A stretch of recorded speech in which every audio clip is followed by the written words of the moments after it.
beautiful statue behind me is that of the Russian Emperor Peter the Great, here in the city which he founded, St. Petersburg, now called Leningrad. Peter called this port city Russia's window to Europe. Hello, I'm Burt Lancaster. Let me tell you something about Leningrad's fascinating history.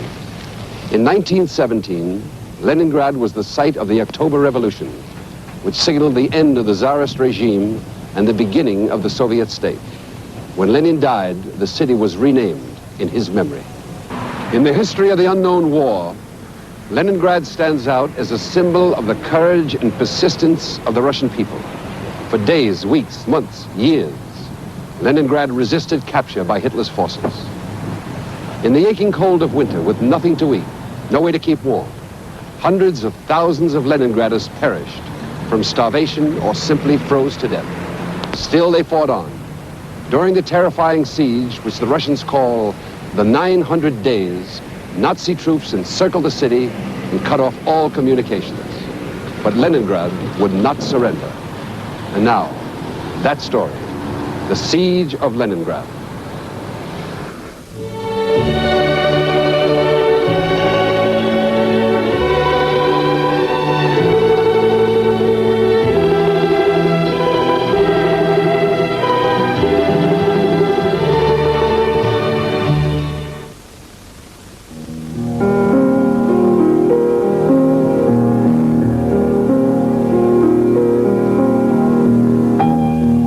Leningrad, founded by Peter the Great on the marshes of the Neva River, one of the world's most beautiful cities, often called the Venice of the North, an extraordinary city that enjoys a very special place in the hearts of its citizens.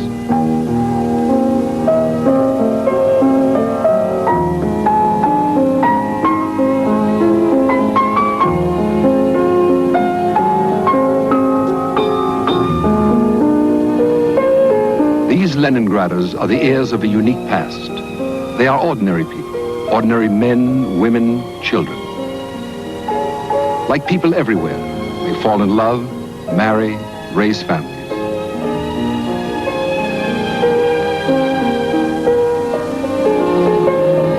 And dream dreams.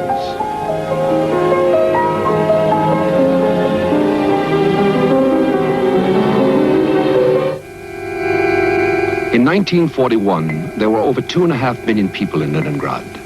For them, the war would be different. Success or failure would depend as much on their strength as on the brilliance of the generals. 2.5 million Leningraders. 1 out of every 3 of them would die of starvation, of bombs, of shells, of sub-zero cold.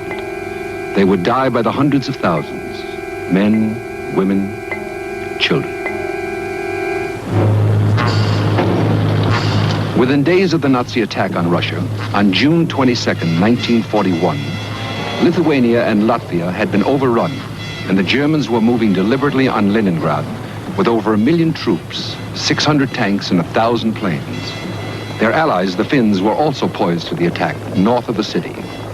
Nazi panzer divisions smashed into ancient Pskov, crushing everything in their path.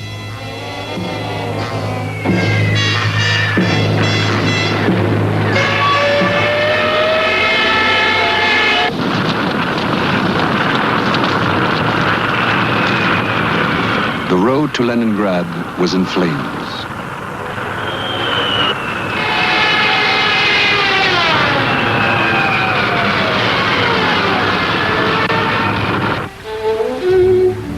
The symbols of Russian culture and style were known to the world.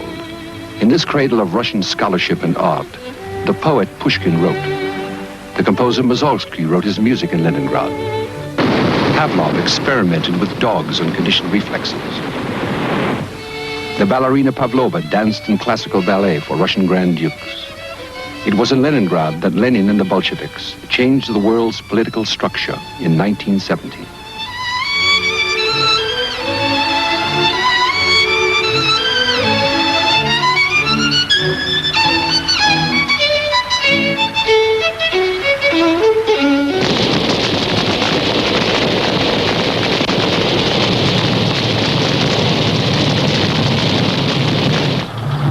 The German Army Group Nord was expected to conquer Leningrad in 4 weeks. by July 21st, 1941. On the ground with the 16th and the 18th Field Armies and the 4th Tank Group of the Wehrmacht, Hitler was determined to capture Leningrad quickly and then send the same forces to envelop Moscow.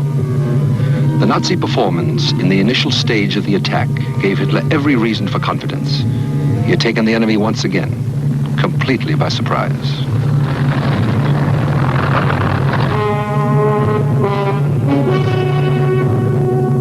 In command was Field Marshal Ritter von Lieb.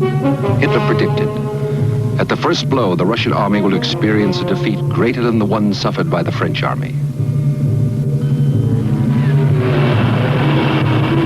Leningrad was to be the first great Soviet city to fall.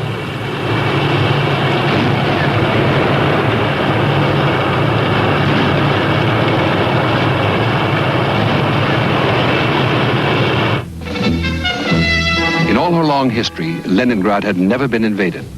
Now her children prepared to defend her. In the very first days of the war, hundreds of thousands of Leningraders enlisted for military service. They were formed into units of Opolchenia, the Home Guard, ill-trained, ill-armed. More had volunteered, but could not be spared from vital war industry plants.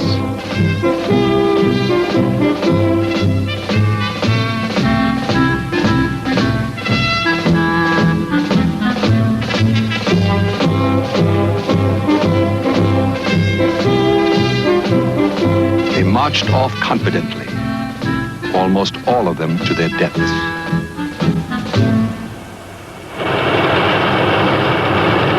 They were fighting for time to build defenses.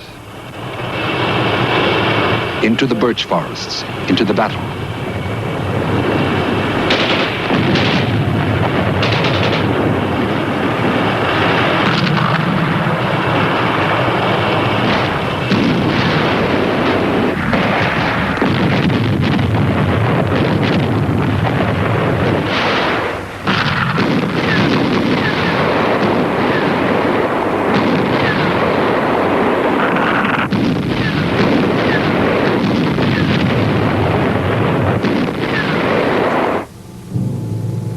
The first line of defense was gouged from the earth at Luga, 125 miles west of the city.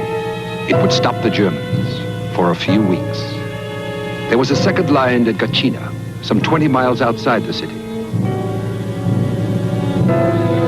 The innermost line of barricades, 22 miles long, ran along the city limits.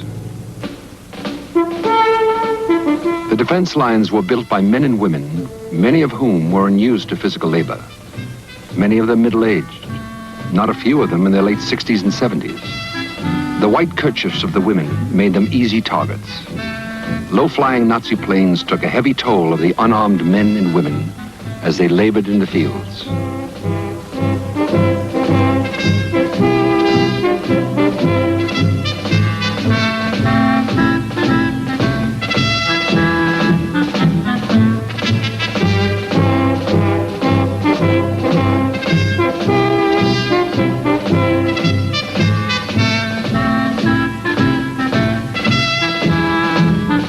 In all, they put up 350 miles of defense works, 15,000 bunkers. It took nearly 500,000 people to build them.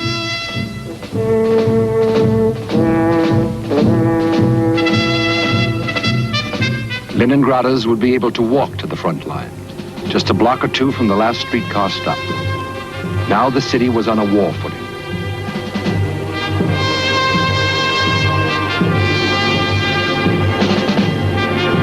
Leningraders saw everything. The sky, the landscape, the killing ground, through the slits of their bunkers. The unknown war will continue in a moment. The siege of Leningrad. The storm was drawing near. Hitler had announced that the city was to be wiped off the face of the earth.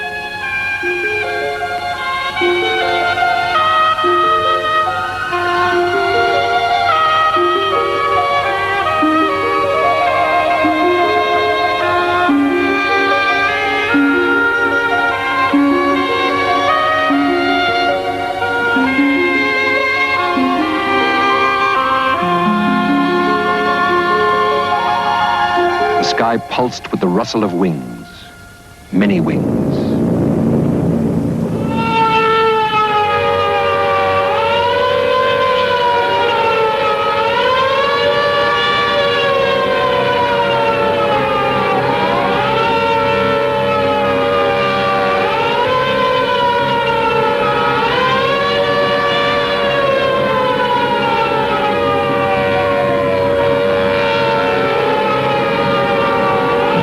Air attacks on Leningrad had begun September 6th, but the first intensive raid was September 8th. The Germans came that night in two main waves. The first wave at 6:55 p.m. dropped over 6,000 incendiary bombs. At 10:35 p.m., a second wave of bombers dropped high explosive bombs of 500 to 1,000 pounds.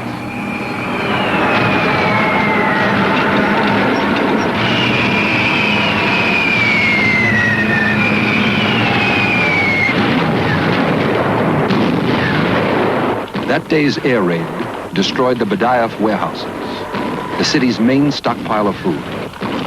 It was an evil omen. Food was soon to become more precious than bullets.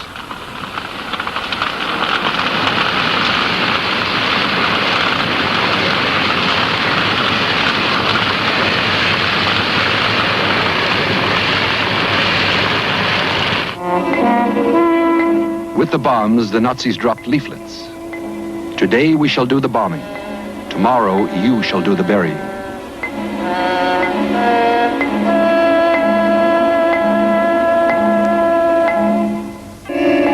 Nazi raids on Leningrad came like clockwork. Some of the bombs were delayed action missiles. They were handled with care, but not always successfully.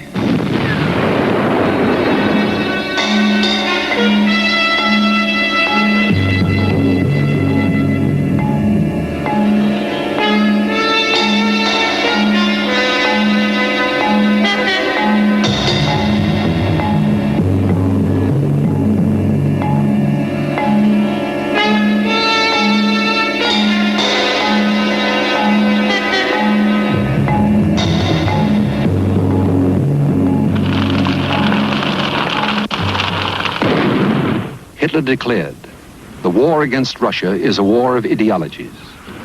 The capture of Leningrad will deprive the Russians of the symbol of their revolution.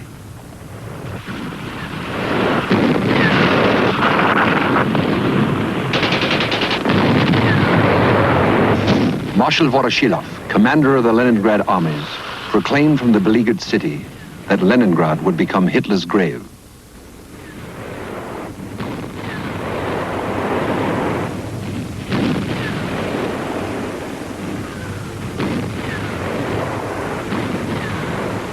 The Soviets struck out from Luga desperately and succeeded in turning the German thrust northward.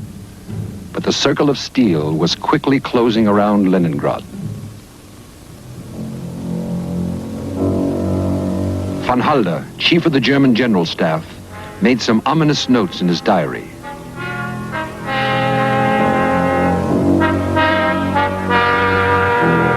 The Russians don't think of retreating.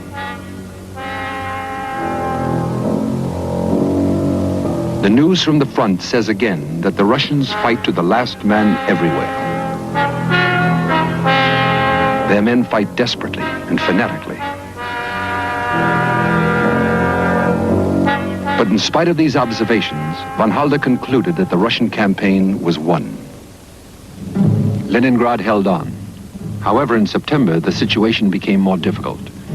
The fascists broke through the defenses, cut across the railroads, and reached the shore of Lake Ladoga. Leningrad was besieged. In a final effort to save Leningrad, Stalin ordered Marshal Zhukov to the beleaguered city. The situation was almost hopeless. Zhukov worked with Andrei Zhdanov, head of the Leningrad Party organization. The enemy could already see the spires and domes of Leningrad. Von Lieb launched his attack early in September with complete tank and air supremacy. Zhukov reached out for more reserves. The sailors of the Baltic Fleet were called out to fight as infantry battalions.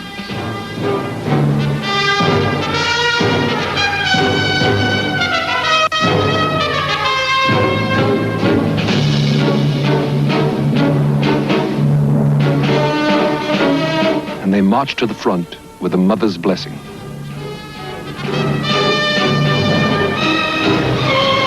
Zhukov pulled together a striking force of 50,000 men and launched his counterattack. He ordered, "Hold or die." One of his men said to a comrade, "If you retreat, I will kill you. If I retreat without orders, you will kill me." By September the 26th, though the city remained surrounded, the German advance had been stopped. This was the first Russian success.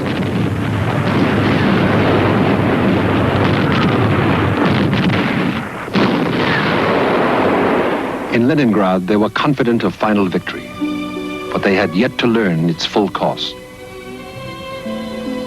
The cost was heavy indeed. It was to be immortalized in bronze and stone.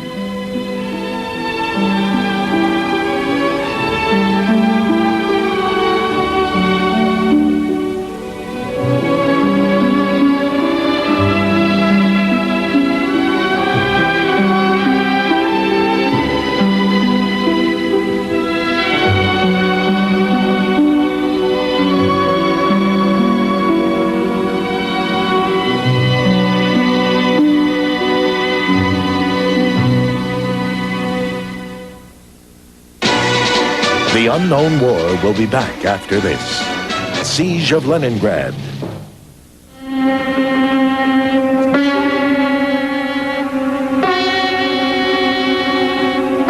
At the end of September, Hitler issued a secret directive. He ordered Leningrad erased from the face of the earth by bombers and heavy artillery. After the defeat of Soviet Russia, there would be no more reason for Leningrad's continued existence, he said. Should there be any offer of surrender, it was to be refused.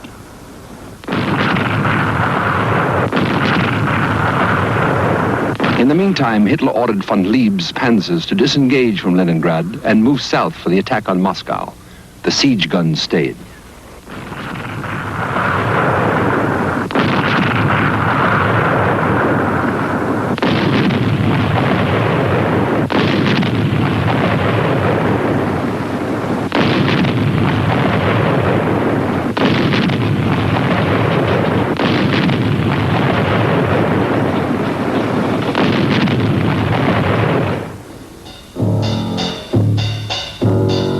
And then came the Russian winter.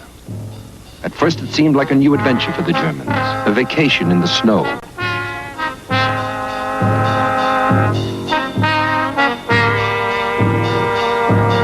The Nazis could not yet imagine what it would be like to fight the Red Army in a winter campaign.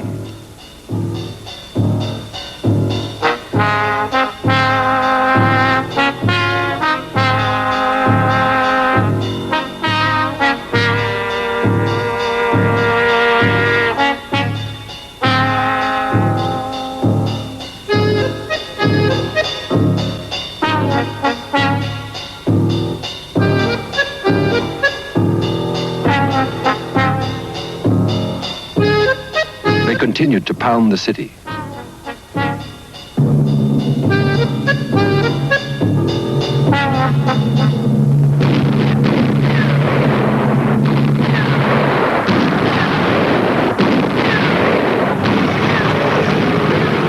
In Leningrad, 60,000 men and women volunteered to support the regular civil defense units. The city's anti-aircraft fire was effective, and warnings came in good time. So the casualties from bombing and shelling were kept comparatively low.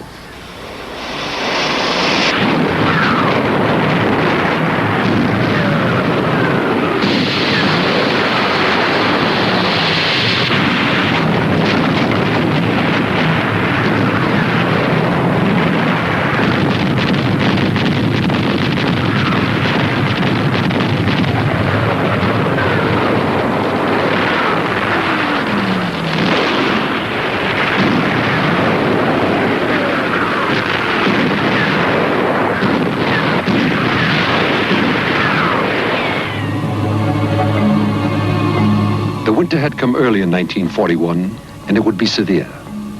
It added to Leningrad's trials. In December, the streetcar system ground to a halt. For Leningraders, in those bitter days of 1941, everything was at stake. Life, honor, happiness. They and the city they loved would be judged by how they responded to this mortal challenge. The city water mains froze solid. Pipes burst in apartments. Water had to be hauled from holes chopped in the ice of the Neva River.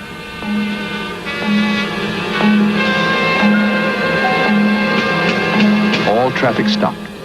In the bitter cold of their apartments, the Leningraders began to burn, little by little, their furniture and their books.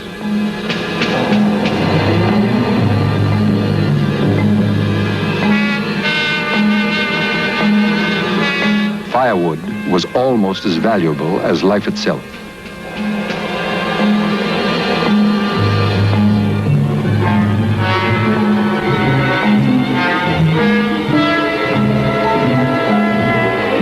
And then the famine came. By the beginning of winter, rations had already been cut 5 times to a starvation diet.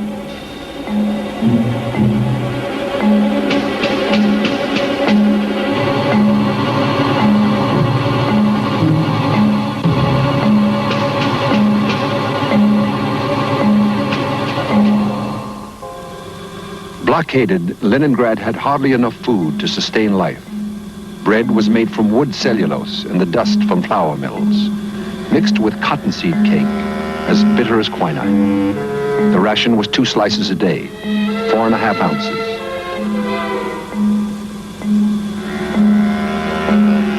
They mixed cookies out of carpenter's glue and fried them in turpentine or paint. By now, people were scraping the wallpaper off their walls to eat the paste.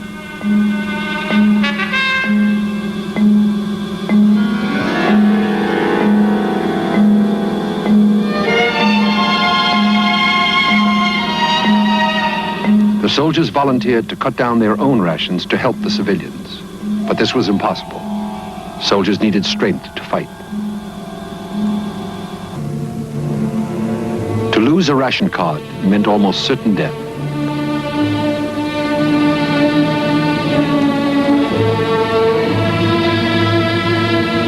In November, the hunger deaths began. They would reach a total of more than 600,000 before the siege ended. There was a certain order about death in Leningrad. The elderly went first, quietly. Men died before women, then teenagers. Death could come at any moment, in any place.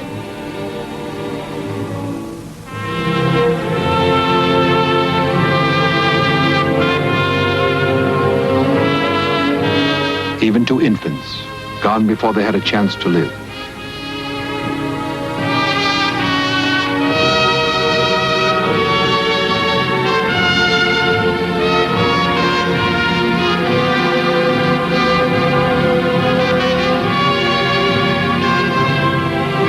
The birth rate dropped to 0. People began falling on the streets, dying where they lay. For the living, the corpses were evidence of their own fragile hold on life. Even some who tried to drag their own dead to the cemeteries themselves died on the way.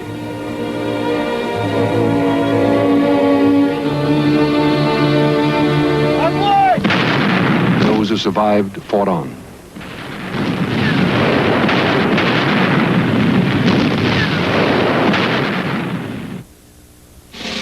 The unknown war will return in a moment. The siege of Leningrad. Nazi pressure was unrelenting. The temperature was dropping. It reached 5 below on the 14th of November.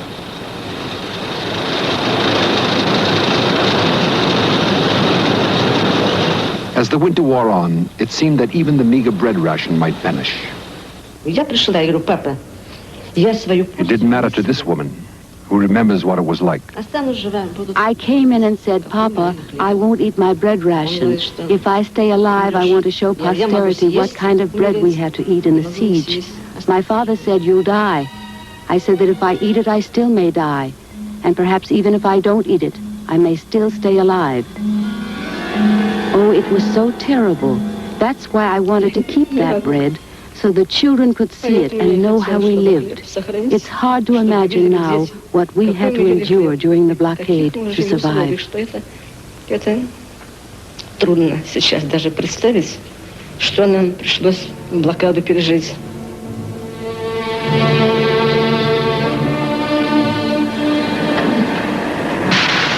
In spite of the hardships, most of the plants in Leningrad continued to turn out munitions.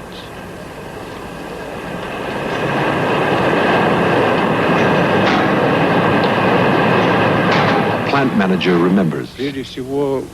Above all, when you recall it, you're astonished by the firm belief people had in their victory. You know, it seemed at the time when things were so hard, there were no grounds at all for such a belief. Take evacuation, for instance. It was a much more difficult problem than trying to get supplies to the front line. It was hard to persuade people to leave the city. They just wouldn't move. They said, we'll win. We'll beat the enemy soon. I'm not moving any place. Even today, I can't really understand some things. I keep remembering one of the foremen. He said, I know I'll die in 3 or 4 days. I said, what nonsense are you talking? Why on earth will you be dead in 3 or 4 days? But he did. 3 or 4 days later, he died. These wary people sensed the moment their stamina would give out completely. In those days, you needed greater courage to live than to die. People worked long shifts, 16, 20 hours, in spite of the hunger and cold. As Leningrad history put it, at night the occasional flicker of fires and the red flash of exploding artillery shells lighted the gloom of the vast factories. But the Leningraders seemed to possess an indestructible will to survive. Leningrad is not afraid of death, they said. Death is afraid of Leningrad.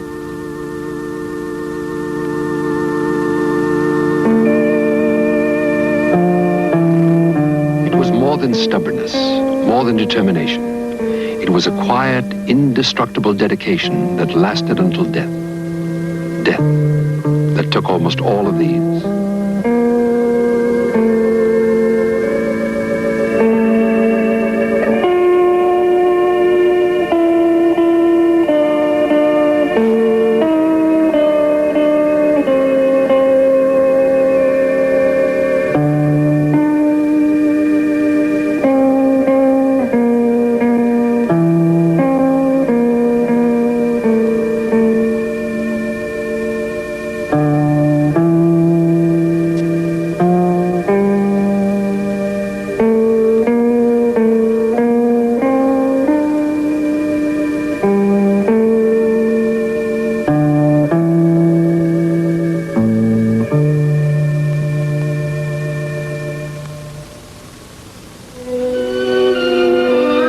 The city was dying, but the Leningraders didn't understand that. They had little food, little light, little heat, but they carried on their intellectual life.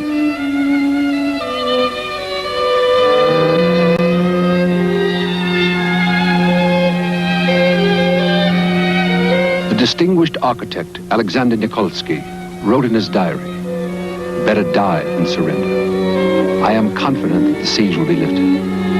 He designed an Arch of Triumph to celebrate the victory he believed inevitable. Dmitri Shostakovich was finishing his 7th symphony. He called it his Leningrad Symphony.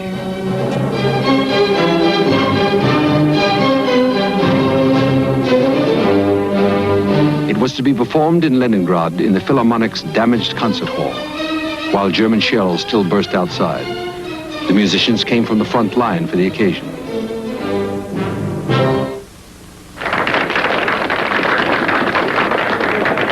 A generation later, the remnants of the same orchestra reassembled to perform the same masterpiece to the original audience.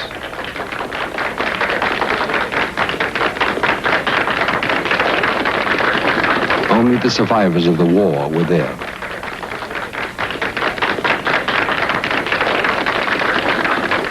The conductor, Elias Berg, was one of the few who had survived.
Supplies came in from all over the country by whatever means were available, but they were a trickle.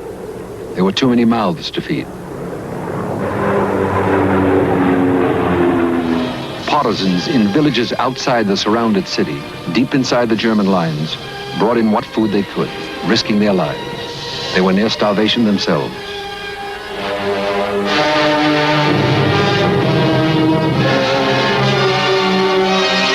But winter unexpectedly opened a road to salvation. Lake Ladoga, north of Leningrad, was open on one side. The question was, would the lake freeze solidly enough this year to support the trucks? The ice held.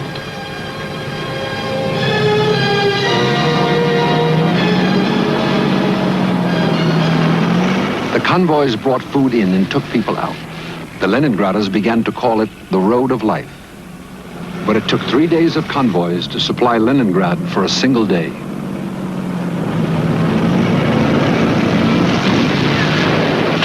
Early in January 1942, Leningrad was still on the knife edge of survival. Never had the city been closer to starvation. It was the most frightful period of the siege. But what did come in saved many lives.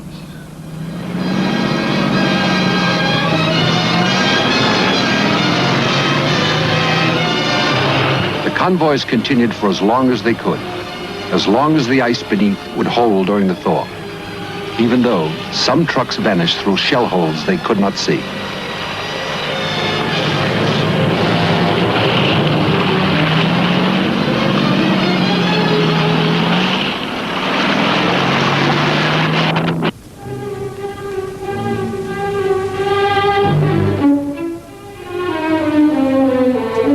The spring of 1942 brought new hope, but it did not erase the memories. The city began to stir. It was not a rebirth, just a reaffirmation of life. People were very weak from lack of food, some so feeble that their bodies could not accept the nourishment they were given. They died of eating. But now the Leningraders attacked the mountains of rubble. The streetcars went back on their tracks.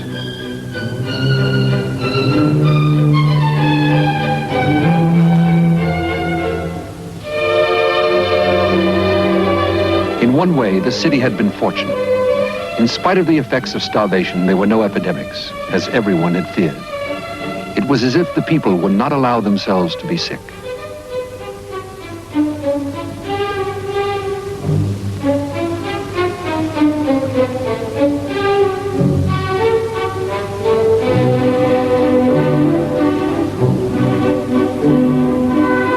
As the spring began, the starving people renewed their battle for survival.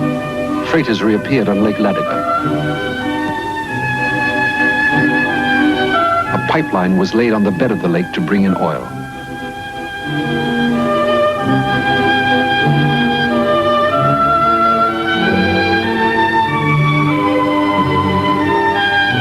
Motorboats towed in tanks full of fuel.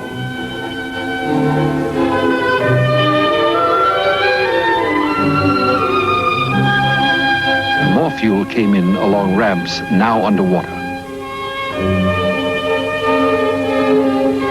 The city squares sprouted vegetable gardens. Every inch of soil available was put under cultivation, even close to the front line.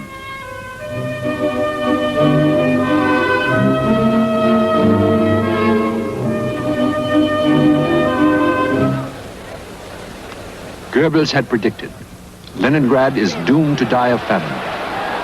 But the people hadn't heard his prediction.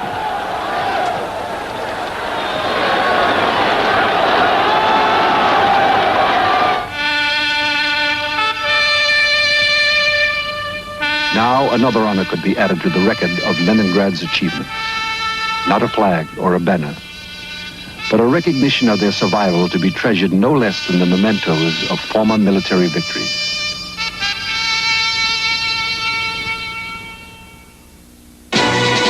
The Unknown War will be back after this. The Siege of Leningrad. More than a year had gone by and Leningrad still lived. The German army faced a second winter in the woods outside the city. It would not be their last. Another Christmas.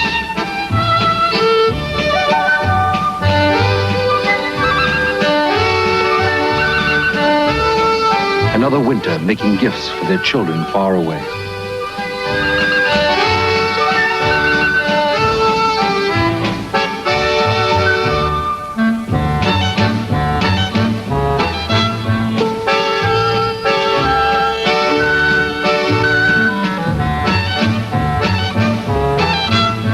In the cities of Germany, the children received their Christmas gifts from loving fathers they could scarcely remember.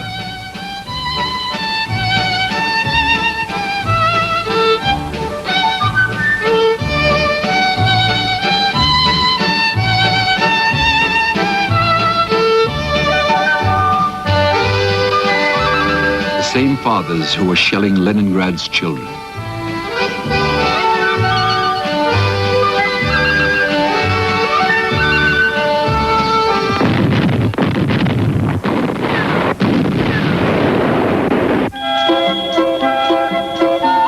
Christmas parties in Leningrad were held in bomb-proof shelters.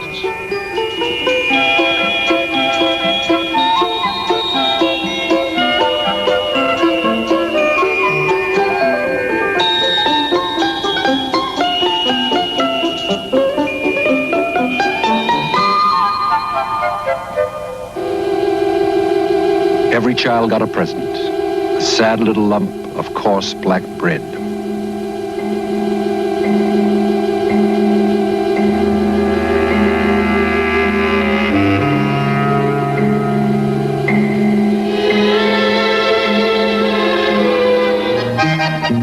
The children in Germany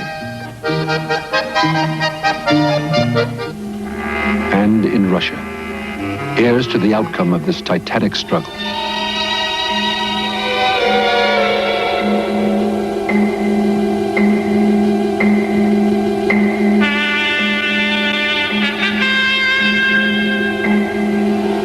A child's existence in Leningrad was down to the bare essentials. As far as possible, the children were kept to a familiar routine.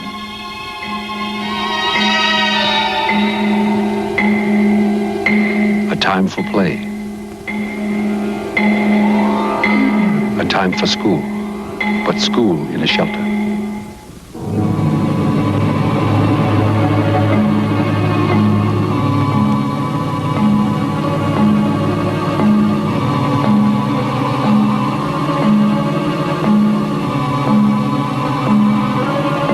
The children of Leningrad became acquainted with death before they could learn the sweetness of life.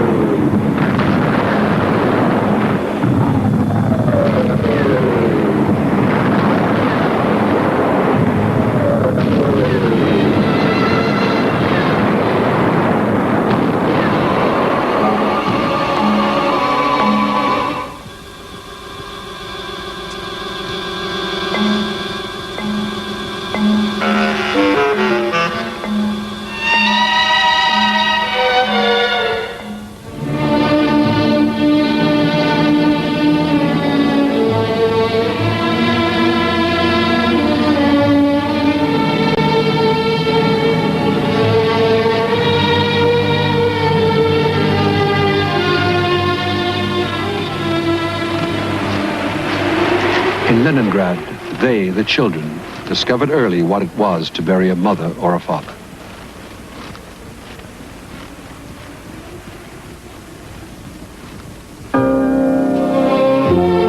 One of the children, Tanya Savicheva, kept a diary throughout the siege.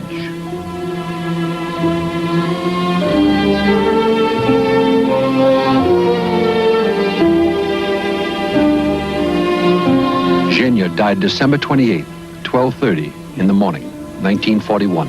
Grandma died January 25th at 3 o'clock in the afternoon. Uncle Vasya died April 13th at 2 o'clock in the morning, 1942. Loka died March 17th at 5 o'clock in the morning, 1942.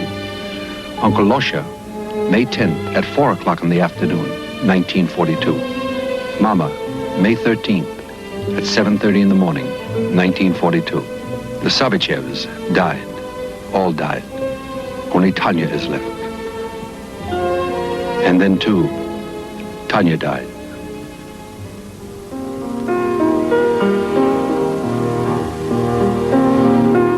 Today in Leningrad, the memories are not allowed to die.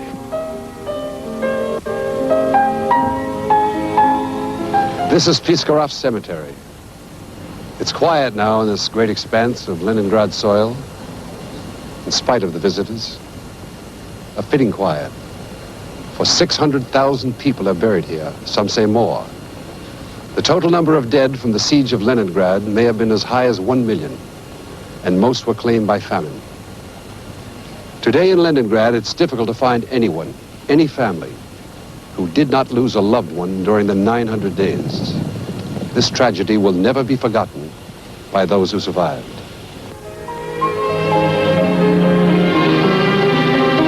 No disaster ever visited on a city exceeds in magnitude or intensity the suffering of those 900 days.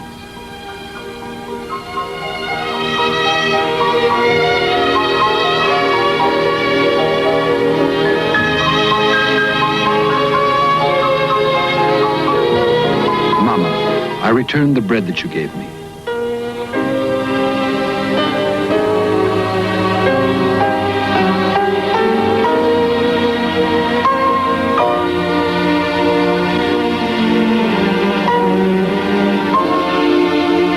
The mothers recall what they lost, the young, the innocent, the brave.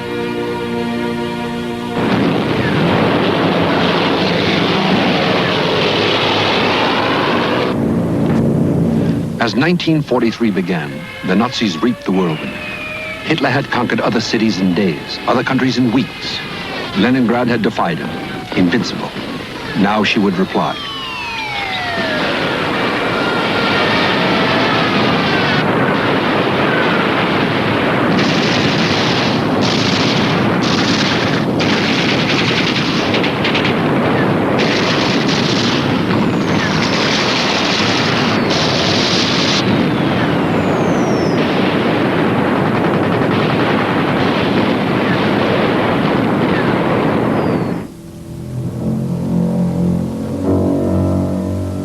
Some of Hitler's troops eventually did enter Leningrad, but not as conquerors.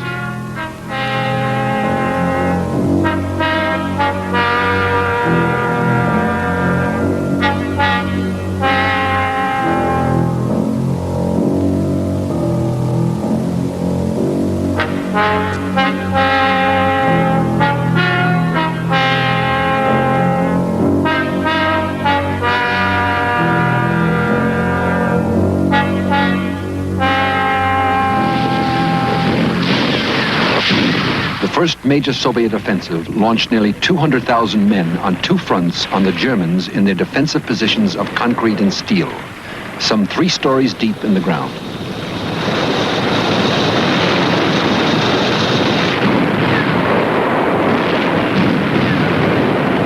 When the Russian pincers met, they had punched a corridor to the outside. Leningrad was no longer an island.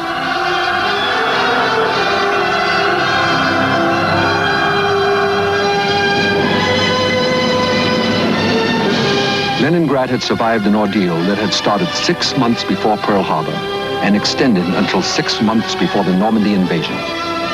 The 900-day siege of Leningrad, the longest ever endured by a modern city, had come to an end. The Nazis had left hundreds of thousands of Leningraders homeless, destroyed 526 schools, 101 museums, 71 bridges, 1,000 factories, inflicted $80 billion worth of physical destruction, taken 1 million lives.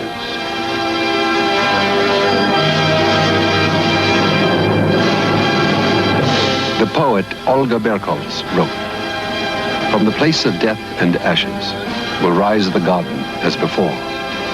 I firmly believe in miracles. You gave me that belief, my Leningrad." But as they savored their deliverance, there was still more than a year of fighting facing Leningrad. Longer still to the end of the unknown war.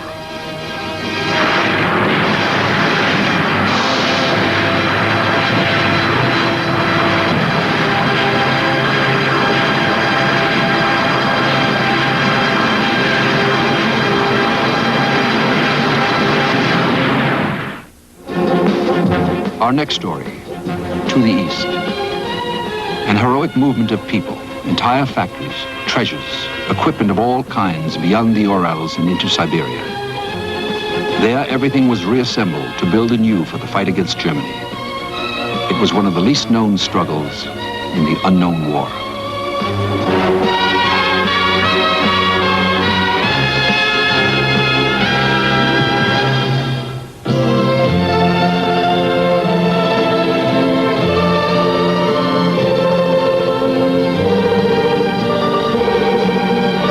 Wednesday, Europe becomes embedded in the ideals of communism, fascism, and Nazism on World War I. Now stay tuned for Cities at War, next on A&E.